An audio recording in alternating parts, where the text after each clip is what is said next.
غير المغضوب عليهم ولا الضالين.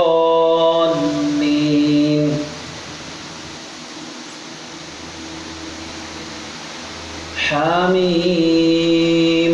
تنزيل الكتاب من الله العزيز الحكيم. إن في السماوات والأرض لآيات للمؤمنين وفي خلقكم وما يبث من دابة آيات لقوم يوقنون.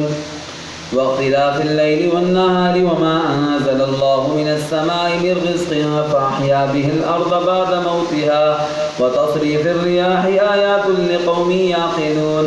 تلك آيات الله نتلوها عليك بالحق فبأي حديث بعد الله وآياته يؤمنون. ويل لكل أفاك أثيم يسمع آيات الله تتلى عليه ثم يصر مستكبرا كأن لم يسمعها فبشره بعذاب أليم.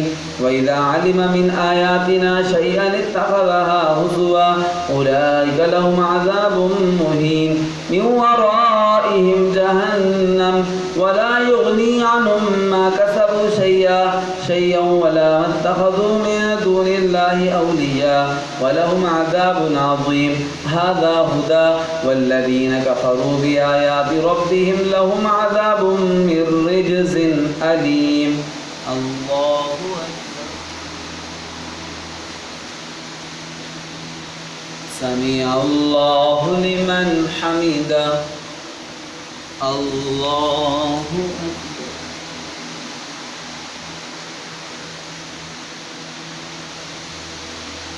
الله أكبر. الله أكبر.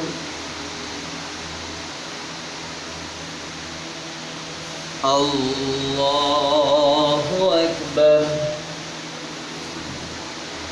الحمد لله رب العالمين الرحمن الرحيم مالك يوم الدين إياك نعبد وإياك نستعين اهدنا الصراط المستقيم صراط الذين أنعمت عليهم غير المغضوب عليهم ولا الضالين.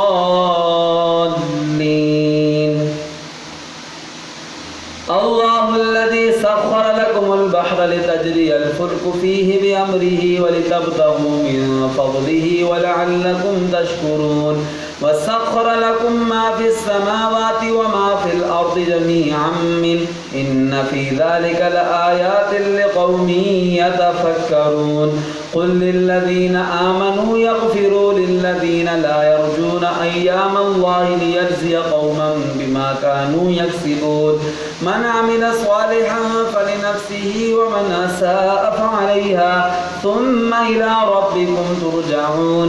ولقد آتينا بني إسرائيل الكتاب والحكم والنبوة ورزقناهم من الطيبات وفضلناهم على العالمين. وآتيناهم بينات من الأمر فما اختلفوا إلا من بعد ما جاءهم العلم بغيا بينهم إن ربك يقضي بينهم يوم القيامة فيما كانوا فيه يختلفون. ثم جعلناك على شريعة من الأمر فاتبعها ولا تتبع أهواء الذين لا يعلمون إنهم لن يغنوا عنك من الله شيئا وإن الظالمين بعضهم أولياء بعض والله ولي المتقين. هذا بصائر للناس وهدى ورحمة لقوم يوقنون. أم حسب الذين اجترحوا السيئات أن نجعلهم كالذين آمنوا وعملوا الصالحات سواء محياهم ومماتهم ساء ما يحكمون. الله أكبر.